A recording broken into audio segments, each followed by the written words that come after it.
bamaze kuyibona bamaze kubona ko amaguru aciye apfudutse bakabona amaraso arimo arava ari menshi ngira ngo muraba kono kuguru urabona ko ntivyari ibintu vyoroshe nakavya ibintu bisanzwe cyane ukuna ko ijisho y'ikirenge ryari ryaravuyeyo. Bakunzi bana Mujani TV turabaramukije reka twongera tubahamwiriwe bivana naho mwese muherereye. Uyu munsi rero tubafitiye inkuru yo gushinga intahe canke gushimira Imana kuvyiza umuntu aba yaramukoreye. Kuri munsi rero twagendereye umushinga ntahe mubona ngaha mu kanya tugira twidondorane. Kuri microphone ni Eric Manirambona alias Mapata Patanisho. Rero nkuko ina Mujani TV twavuze ko ata munsi tutazokora tuzobashikiriza ibiganiro ku munsi vyiza ibitari vyiza byose byo gushima no gukenguruka byose tuzobigenderako. Ndakuramukije nongera ndagwana mwiriwe. Ndabaramukije cyane. Akazina kawe muri bande? Ego akazina kanje nitwa Mutarambirwa Oscari. Akazina yitwa Mutarambirwa Oscari. Oscari rero ni umuntu afise byinshi ashimira Imana kuvya Imana yamukoreye mu byo yabonye Imana rero nibaza sinzi ko tubanza gusenga nuko tubanza kugira gute. Tubanza gusenga kugira ngo Imana igire kidufasha dushire mu maboko y'Imana rero. Mwami wacu Yesu Kristo turagushima cyane ikibira kizima mwami Imana wo dushikanye mwami hano hawe hera mu izina rya Yesu Kristo. Rero mwami uyu numwanya wo kugira ngo usubire Mana udushire mu maboko yawe, numwanya wo kugira ngo kibira kizima usubire udutuze mutima ngo tugire tuze mutima, numwanya wo kugira ngo mwami utweze umutima utuhe amajambo meza tusa kuyaga kugira ngo mwami intahe yawe iza kugenda imeze neza. Uzobokoze cyane kibira kizima ko hariho beshi Imana igomba ifashe, hariho beshi igomba ikize, hariho beshi igomba igarure imitima ya beshi amaze kononekara ariko bagomba bamenye ko uri Imana vy'ukuri. Rero mu kibira kizima tusabye ngo uyu mwanya tuza kumarana ngaha uze kutuba hafi maze dukorere Mana nkuko nako tuvyifuza nako tuvuge nkuko nawe uvyifuza abari uza kuvuga Mana nako tuze kwasama dutamike. Urakoze kuvyumvise ni mu izina rya Yesu Kristo amen. Nuko rero ngira muravyumvise Mutarambirwa rero afise byinshi agomba gushinga ko intahe ndetse no gushimira Imana kuvyiza irikira mukorera. Mutarambirwa waragize isanganya nibaza kare babihera. Ego naragize isanganya hama isanganya giwanje nagize je vyo kuri ndi musirikare nkorera mu Rukoko mu ikambi bita D7 ni batayo kodo. Hama nivyo rero isanganya ryagiye kuba nisanganya vyo kuri tangaje abemera baremera mugabo ndazi ko iyi ntahe mashaka kumva ko Imana hari ikora. Jewe nivyo nahora ndi umuntu nkunda gupinga ivy'Imana mugabo nagenda bibona numva umukozi w'Imana arambwiye ntaragira isanganya ati wowe usenge cyane hariho isanganya rigiye kukubako. Ndabipinga kuko nanye napinga ivy'Imana cyane ndabipinga. Nivyo rero inyuma y'ukwezi kumwe ntivyatevye maze kubipinga jewe nasohotse mfise nko turi kubona abasirikare batatu ngeze kwibarabara. Ubu ngeze kwibarabara ngiye numva hari masaa 2:30 z'ijoro inza numva umuduga amatwi ibintu bihuha nk'umuyaga. Ubwo nyene nari kuye hepfo y'ibarabara sene no mwibarabara inza numva amaguru arakenyaguritse avunitsemo kabiri. Nivyo rero nagerageje kubwira abo turi kumwe bose kugira ngo ndabe yuko bontabariza nabo nyene nasanze bamaze gutakara. Nta muntu numwe mutwari turi kumwe yasa n'ubibona neza. Uwo muduga wagiye tutawubona nuko rero nje gutabarwa n'abasirikare bavuye mu Rukoko indani niwo naciye mvuze ugwamo baraza kuntabariza banjana kwa muganga. Sinzi rero kugeza ngaho nyakwa ko no bandanya. Urashobora kubandanya ati watabarijwe n'abandi bari mu Rukoko muri ako kanya ntaho mwari kumwe? Aho kanya twari kumwe n'abasirikare babiri nabikubwiye yuko basa n'abataye ubwenge bamaze kuyibona bamaze kubona ko amaguru aciye apfudutse bakabona amaraso arimo arava ari menshi ngira ngo muraba kono kuguru urabona ko ntivyari ibintu vyoroshe nakavya ibintu bisanzwe cyane ukuna ko ijisho y'ikirenge ryari ryaravuyeyo.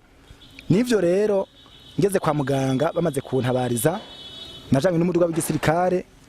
Yego ngeze kwa muganga rero baragerageza kugira iki kugira kuvura. Bamvuye bagiye gushiramo icuma icyo bitwa antene ifata amagufa kwa amagufa yari yamenetse yose cyasohoka hanze. Iki gisobe mwabonye iki nico amagufa basubiye bacishamwo bacishijemo rero batabinjiza indani baca batobora ngaha basubira tobora no hano haruguru kugira ngo baca bafata amagufa nk'abantu babimenyere kubibona baca babibona ukuntu byari bimeze. Nivyo rero ico cyuma kimaze kujamwo habaye ibindi bintu bikomeye cyane. Mu nyuma y'ivyo nagize ngo ndorohewe nsanga ndakomerewe, bantu b'Imana, abantu dukoresha ibintu by'amangengetenge muza muraraba. Jewe nagiye guhamagara umuntu bambwiye ati hari umuntu yunga amagufa, ngo zanyunga amagufa, ariko iki gihe Imana ntiyanyemereye. Uwo muntu yaraje kunga amagufa, incangira ikibazo gusumba icyo narimwo. Yaraje ahejeje kunga mu minsi 3, naciye ngira ikibazo cyo gutoboka imutsi indani mu kuguru, ndatoboka amaraso arava ari menshi kugera ku rwego nongerejwe ishashi 13 z'amaraso. Hageze ku munsi wa nyuma wo gupfa ku munsi ugira 5 niho ubwenge bwagenda nuva ko mpfuye byose byarangiye. Nivyo rero baca banjana muri sardo muri broke ahantu boperera abantu bagiye kunyopera kugira ngo basure barabe ikintu cyo make kirotuma amaraso ari marava. Ariko nagoma nabwiza yuko kuri nagiye muri broke jewe namaze gutubwenge namaze gupfa. Abasanze bamenyere ngaha murashaka kuzombona muranzi je mukarateka narakinisha narakina n'ugwego rw'ibujumbura nakina gose bikomeye. Yego hama nivyo rero Imana iranyigarurira ngeze muri broke bashaka tere ngaha ntivyari byikunda ko amaraso boyacisha hejuru kugira ngo ajojo taje mu mitsi. Vyabaye ngombwa ko bashira muri katere ngaha kugira ngo basunikemwo yinjiremo ningo ngo barabe yuko nosubira kugarura ubuzima. Hanyuma amaraso bakavuma amaserenge basunikiramwo. Imana ikikore bitangaza abantu, nke ndabona ko Imana ihankuye. Nimaze kuhankura abaganga barambwira ati twabonye kari umutsi watobotse tumbwa ubwa mbere tukugirira ivyo nta mutsi wari watobotse ntabwo twatuze gufise ingorane z'umutsi. Baca baranja nabanjanye bashikana ku gitanda njyamako ndabaho ubwo mbayeho ntangira kwizera ko Imana ari Imana. Haza abapasitore baza gusenga, ubwo nanjye ndababwira ati nanjye ni mu nsengere ndemeye vy'ukuri Imana niyo. Hanyuma nivyo nagora Bibiliya ndatangira ndasoma ijambo ry'Imana. Soma ijambo ry'Imana abaganga baca baragira iki, baca baraza basanga cya cuma cyasanga kudidimamwo amazi. Urumva ko yaramageragezo akomeye cyane, kiradidima amazi noneho gitangira kujegajega.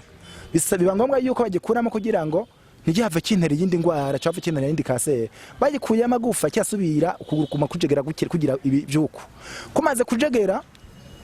Rero barambwira ati wowe ntigishoboye kopera ivya operation yiwawe twebwe turabihagaritse, ahubwo tugoba tukuronderere umudokiteri avuye hanze arozo uraba adusumbe umenye ari we yo kopera. Ati niwe tubona ko yogerageza nawe nyene ati azobanza arabe. Nivyo baramurondeye ariko hakaba hari umuganga yambwiye aciyaza umudokiteri cyarambwira ati twe tumaze kugira inama kabiri yuko twoguca uko kuguru kwiwawe. Ati mugabo bugira gatatu turashaka kuzoguca bivanye n'ukuntu twogukingira ubuzima. Ndumva ko bitanguye neza. Nivyo rero abari kwa muganga kuri hospital militaire barabizi. Naciye ntibitaro ncandagenda mugabo abaganga benshi ntari babizi. Ndatibitaro ndagenda mugabo harimo n'abaganga bamwe bashobora kubimenya mugabo urumva yari siri. Nivyo ncandagenda ntawo nasezera ncandagenda inje mu ntara cibitoke ndashika nshitse muhira. Imana yari yamfashije cyesanga n'umwana nshasanga narose n'ikibondo. Nivyo rero nca ndatembera ndimo razunguruka kuri bekiye zibiri. Nati wavuye kwa muganga gute? Kwa muganga nari maze amezi 6 ngendera mu gakinga basuguma. Hanyuma nivyo canurira iki nca mfata bekiye zibiri nca mfata bajaje kwirembo rya hospital militaire incengeza kuntuzenyi kuri kotebu cyafata probox ikingeza mu rupangu kuko bitashoka ko ntambuka. Tukiri ngaho imbere y'ikusohoka bumvise yuko ubugira gatatu bazoguca ukuguru. Mu gusohoka nta muganga wabibwiye, wewe wari usohotse wiyumva gute uvuga kugiye hehe? Ugiye kwiyahura cyane? Jewe nasohotse mfise intumbero yuko nabona ko ubuzima buragenda. Ndavuga ati byari byose ko niyaratse ikibondo pfume ngene ndanakibonye ko ndabona ko umwanya n'umwanya ashobora kutazokibona. Nivyo rero ngiye niho nashika muhira. Rero nshitse muhira mfise bekiye zibiri nuko ndikwega abantu b'Imana muza murasenga. Iyi ni Imana nimo ndavuga kuko nayibonye nanje kuvya nkoreye. Nivyo rero ndaduga ngeze aho bitwa kugifeka ku gicenda murahazi. Niho narunguruka hari ku munsi wa Mungu nca numva rumwe aravuze ibitari batamba basimbaguruka ndavye indani. Numva umutima ndurujwe, numva nkeneye kuja gusenga. Ndinjira mu isengero ndasenga. Muri ico gihe wasengera hehe utaragira isanganya? Muri ico gihe nari maze imisi insanuwa nari mu mizirima mbwana nasa n'uwo mizirima n'uwari wabuhevye kubera vyavuye hagati y'umudame na jewe ntitwumvikanye ndabona ko gusenga mu mizirima umudame adasenga mu mizirima yuko bitokunda ko mbandanya ko bishaka kunkwegera ibindi mpitamo guhagarika niko vyagenze nuko rero ngira abari ko barakurikirana na Mujani TV murumva amageragezo yahuye nayo ingene vyagenze n'ukuntu umuhamagaro waje wo gusenga burya Imana ifise inzira nyinshi je yanyeretse ukuguru nacengira ubwoba gusumba ngira mwahabonye atari bake ari karabereka urumva uri kurahabona utari umuntu urinda ntavyo woshobora hari abandi bizigiye barumenyi yavuze yuko yaciye muri barumenyi kandi byarumenye warabakoresheje ego vyukuri baraje barashika mu ntuze barashitse kwa muganga beshi mu bari babandangiye barabazi ndemera itike ndayiriha probox araza arashika ageze kwa muganga atinyereka iradio za magufa yewe yavunaguritse ndamwereka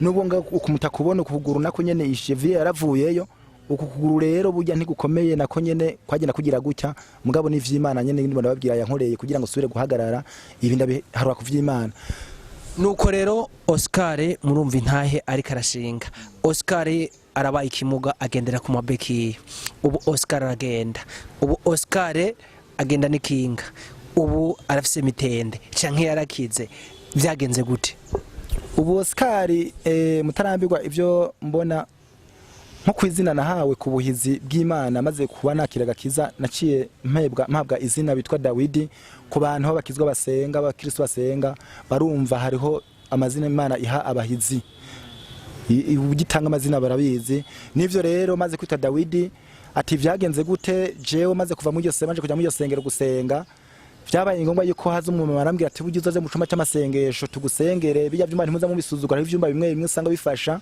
nibindi usanga bikorera mu bitari byo mugabo gusa yushitse mu cumba nyaci Imana imwe rakoreramwo Imana irigaragaza ibitangaza vyayo nivyo rero ndashika mu ico cumba baransengera bansengeye Imana iramvuga ko iravuga ati nguyu uwo abaganga bananiye kuvura rero araje ngaha jewe ngomba ndamwivurire mu minsi mikeyi ugombukire mu minsi mike ugombutambuke mu minsi mikeyi uragenda nk'abandi bantu mugabo nanje sinavyemera kuko nabona kumenga ivyo bintu sivyo uko vyakira ko wavuga ati ntibishoboka ntibibaho ahubwo gusa mureke nitahire ngende gupfanye ni mugana abonye ikibondo naravyumva ku mutima gusa nkumva nabigwanyije ku mutima Imana yo yarabona cyatuma ndimo ndabigwanya nanahuye n'amageragezwa menshi yo guhura n'abakristo bamwe baba beshi ego icyo gihe rero turahura n'abakristo usanga by'ukuri bakoreshwa n'Imana ko Imana cyigaragaza kwiyekana ibitangaya byayo mu minsi mikeyi nova ngo mu ndwi ya mbere ikivuga yuko nzotambuka